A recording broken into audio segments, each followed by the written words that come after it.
pessoal, sou o professor Almir Garcia Fernandes, da Universidade Federal de Uberlândia, e nós estamos aqui com a nossa aula número 6 de Direito Digital.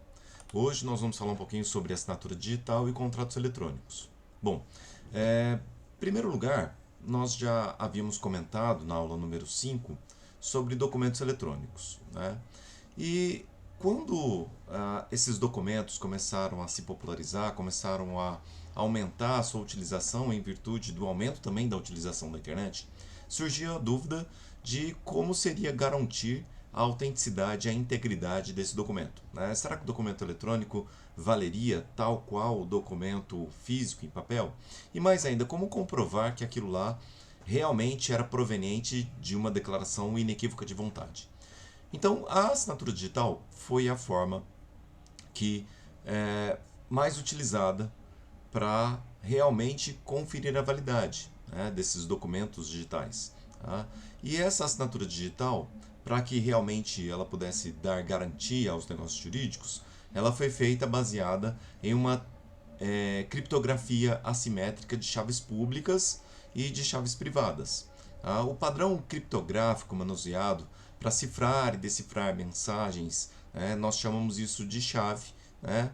E essas chaves, elas decifram e cifram algoritmos das informações que são lançadas em rede. Por isso que esses documentos, né, que são produzidos na rede, né, e são assinados, eles têm, né, um controle de informações que se encontram nas chaves, né, que vão cifrar e decifrar esses códigos e vão dar validade para esses documentos como uma manifestação de vontade. Né? A função de vinculação do autor à sua respectiva chave pública, né, fica reservada às chamadas entidades ou então autoridades certificadoras. Né? Então esse vínculo, né, a validade dele se dá através das autoridades certificadoras. Tá? Então, enquanto alguém no seu computador, né, promove uma informação, gera essa informação, gera um documento que é cifrado, né, e depois esse documento é decifrado, né, por outra pessoa, né, através desse sistema de chaveamento, né, as chaves públicas e as chaves privadas. Bom, isso é realmente necessário para que se possa realizar documentos, em especial contratos, né, que são manifestação da vontade através do comércio e da prestação de serviços eletrônicos. É importante nós lembrarmos que esse comércio, esses serviços eletrônicos, eles estão dentro de um conceito genérico chamado comércio eletrônico, né, que é a venda de produtos, né, sejam virtuais, sejam produtos físicos, a prestação de serviços que são realizadas em ambiente virtual. Mas importante, o comércio não vai ser considerado eletrônico porque ele tem produtos virtuais. Né? Então não é a natureza do objeto, né, do comércio eletrônico que o caracteriza como comércio eletrônico, mas porque tanto a oferta quanto a aceitação vão ocorrer 100% no meio virtual, no estabelecimento virtual. A oferta e o contrato são feitos por transmissão e recepção eletrônica de dados. Né? Então, por exemplo, se você resolve comprar algum produto em um site de ofertas, né? Quando você acessa a internet, verifica a oferta, clica para escolher o produto, efetua o pagamento, né? Você viu a oferta, aceitou, né? O vendedor confirmou a sua compra através do recebimento. Então não importa se você está comprando um antivírus, por exemplo, de uma prestadora de serviços, ou se você está comprando uma bicicleta para o seu filho. Esse negócio é chamado de comércio eletrônico. Tá? Então o comércio eletrônico ele é celebrado por meio de uma transmissão eletrônica de dados. Tá? Existem contratos que são próprios contratos de internet. Né? Esses contratos eles também entram dentro do contrato eletrônico, tá? do comércio eletrônico, desculpa.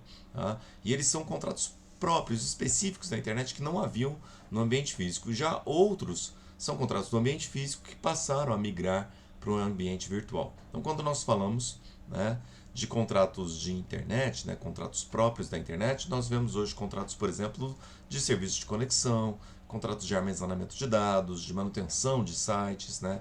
Esses contratos são contratos 100% virtuais de prestação de serviços de natureza virtual também. Tá?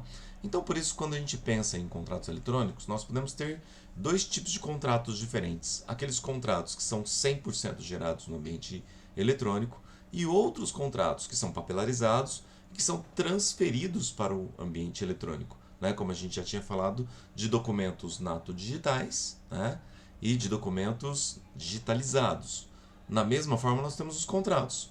Os contratos que são provenientes de documentos nato-digitais, nós chamamos eles de contrato E, que ele é um contrato formado por transmissão e recepção eletrônica de dados integralmente no ambiente virtual.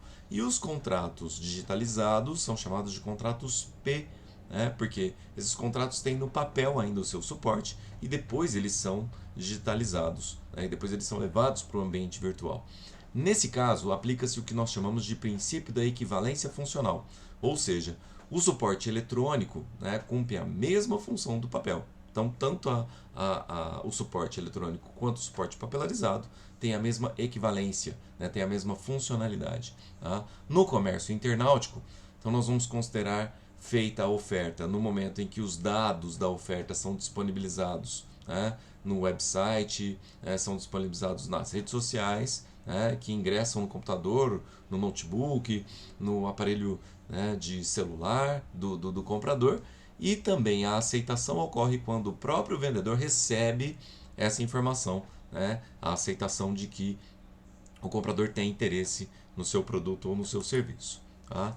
O contrato eletrônico, e informático, é importante a gente lembrar, que ele nem sempre tem uma assinatura digital, né, essa assinatura de chaves. Ele pode ter uma assinatura eletrônica também, como acontece nos caixas eletrônicos, né, que a gente digita a senha, por exemplo, né, lá nós temos uma assinatura eletrônica. Ou como acontece quando alguém pede uma senha, né, para acesso a determinados serviços, essa senha numérica, né, isso não é assinatura digital, isso é assinatura eletrônica. Tá? Então, por isso que a gente diferencia o contrato eletrônico e o contrato de informática, né? Que também é uma outra modalidade de contrato, exclusivo para desenvolvimento de hardwares e softwares. Então, peraí, tá? Eu tenho um contrato eletrônico digital, que é feito com assinatura digital. Eu tenho um contrato eletrônico propriamente dito, que é feito no ambiente digital, mas com assinatura eletrônica. E eu tenho um contrato informático, que é o contrato específico para venda e distribuição tanto de hardwares, que vão ter elementos da propriedade intelectual incluídos nele, que é as patentes, dos hardwares, e os softwares, que também tem elementos do direito autoral de proteção do software.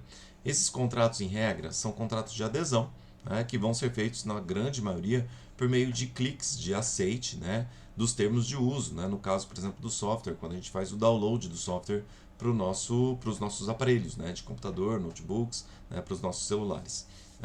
E esses contratos eles podem ser tanto B2C, que a gente chama de Business to Consumer, que são os contratos entre a empresa e o consumidor final, quando a gente faz os downloads dos nossos aplicativos, ou também os contratos B2B, que é o Business to Business, que são um contrato entre empresas.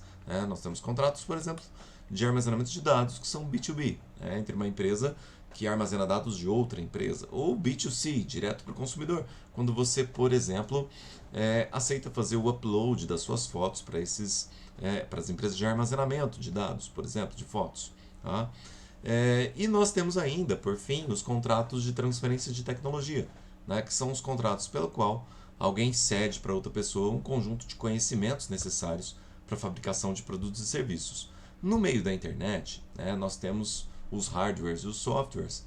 E essa tecnologia, tanto de hardwares e softwares, e esses contratos têm que estar registrados no INPI, que é o Instituto Nacional da Propriedade Intelectual, que vai envolver tanto o registro das marcas, patentes, de softwares, de franquias virtuais.